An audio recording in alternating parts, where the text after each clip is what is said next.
Before Zeus ascended to his throne on Mount Olympus, before the familiar pantheon of gods and goddesses we readily recognize, there were the Titans, ancient giants of immense power and scale, who ruled the cosmos in an age long forgotten. They were the first order, the original rulers. Born from Uranus, the sky, the celestial vault above, and Gaia, the earth, the solid ground beneath, the Titans embodied the raw, untamed forces of nature, the very building blocks of existence. They were the storm, the earthquake, the endless sea. They were not gods of specific things in the way the Olympians would later be, but personifications of the sun's blazing glory, the moon's gentle glow, the vastness of memory, holding all that was and will be, and the boundless, ever-churning ocean itself. Their reign marked the world's golden age, a time of prosperity and abundance, a time of immense power, unbridled creation and untamed nature, where the world was young and full of potential. The Titans were more than just powerful beings. They were a family, 12 siblings in total, 6 mighty brothers and 6 equally formidable sisters, each with their own domains, their own spheres of influence, and their own simmering rivalries that would eventually erupt. Their story is one of creation, of shaping the world as we know it, conflict, a clash of wills and powers that shook the very foundations of reality, and the inevitable rise of a new order, the Olympian gods. The Titans shaped the very landscape of myth, their actions and struggles etched into the mountains, the seas, and the skies. Their influence buried deep beneath the Olympian tales we know, a foundation upon which the later myths were built. Their saga, preserved for us in the ancient verses of Hesiod's Theogony, tells of their birth from the primordial chaos, their long and powerful rule over the cosmos, and their dramatic, earth-shattering fall from grace.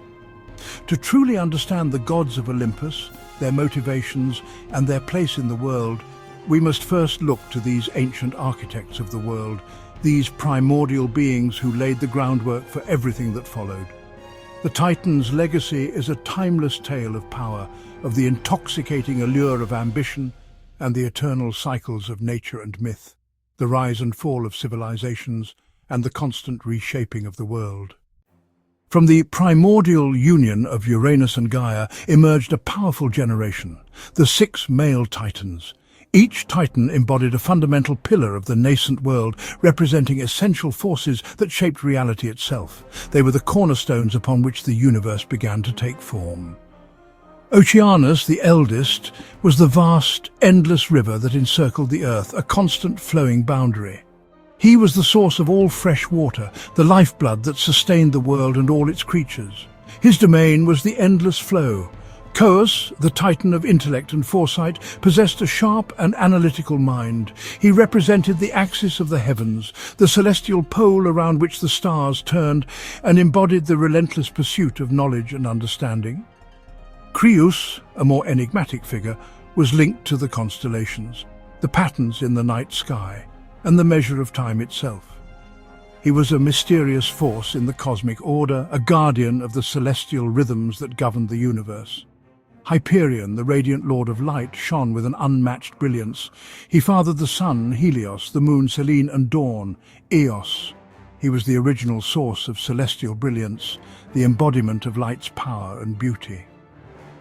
Iapetus, the Titan of mortality and craftsmanship, held a somber and weighty role. He fathered Prometheus, the champion of mankind, and Atlas, who bore the weight of the heavens, bridging the divine and mortal realms. Cronus, the youngest of the brothers, was cunning, ambitious, and driven by a thirst for power. He was destined to challenge his father, Uranus, and ultimately change the fate of the gods and the very structure of the cosmos. These brothers were not just rulers or powerful beings, but the very framework of the early universe, the fundamental forces that held everything together. Their actions, their ambitions, and their conflicts would ignite a chain of events, a domino effect of cosmic proportions. This chain reaction would irrevocably shape the destiny of gods and mortals alike, forever altering the landscape of existence. The stage was set, the players were in place, and the air crackled with anticipation for a cosmic struggle, a battle for supremacy. This struggle would echo through eternity, its consequences reverberating across the vast expanse of time and space. The 6 Titanesses, daughters of Gaia and Uranus, represented the feminine power that shaped the very foundations of the cosmos. They were not merely figures of myth, but powerful forces of nature and order, each embodying a unique aspect of the world. Rhea, whose name signifies divine or goddess, was the Titaness of sight and brilliance. She bestowed upon the world its luster and beauty, illuminating all that existed with her radiant light. Rhea was the source of the sun's brilliance and the moon's gentle glow. Rhea, destined to be mother of the Olympian gods and goddesses, embodied fertility, motherhood, and the eternal cycle of generations. She was the protector of women and childbirth, ensuring the continuation of life. Themis, the embodiment of divine law and order, established the sacred rules and customs that governed both gods and mortals, ensuring balance and harmony in the universe. Mnemosyne, the Titaness of memory and remembrance, preserved all knowledge, stories and histories, and inspired the 9 Muses, goddesses of the arts and sciences. Phoebe, radiant and prophetic in nature, was intimately linked to the moon and held dominion over the sacred oracle at Delphi, where mortals sought guidance from the gods. Tethys, the consort of Oceanus, the titan of the great earth-encircling river, was revered as the great mother of rivers, springs and sea nymphs, the ultimate source of all waters that flowed across the earth.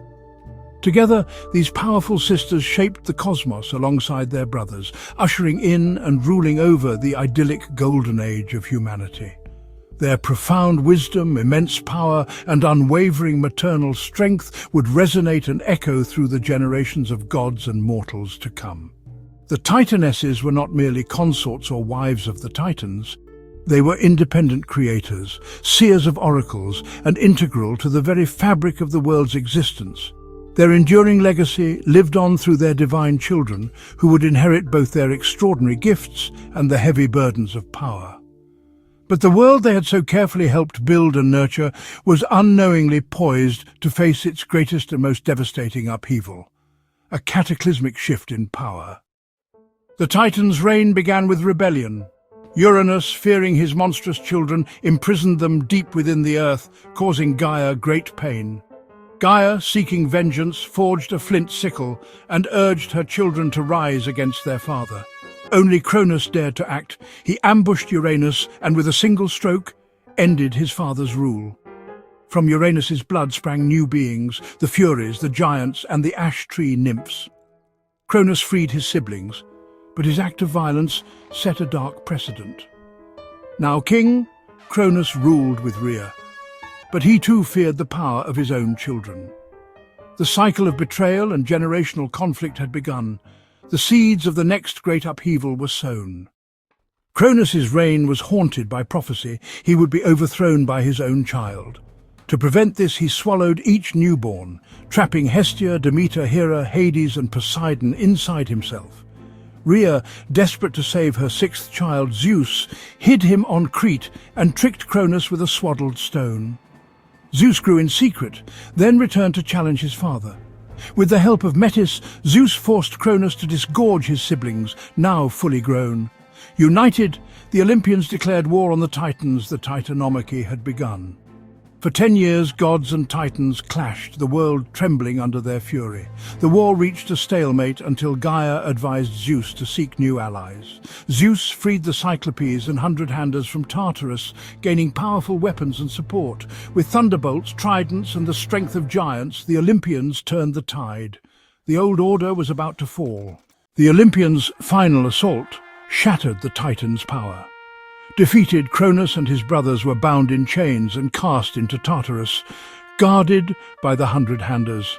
The Titans' ancient allies became their eternal jailers, a bitter twist of fate. Not all Titans were punished. Oceanus, the Titanesses, and those who remained neutral were spared. Rhea, Themis and Mnemosyne became part of the new order, their wisdom valued by the Olympians. Atlas, for his defiance, was condemned to hold up the sky at the world's edge. Some Titan children, like Helios and Selene, continued their celestial duties. The world had changed, but the Titans' legacy endured in the new cosmic order. The Olympians ruled, but the echoes of the Titans remained in myth and memory. The age of the Titans had ended, but their influence was far from gone.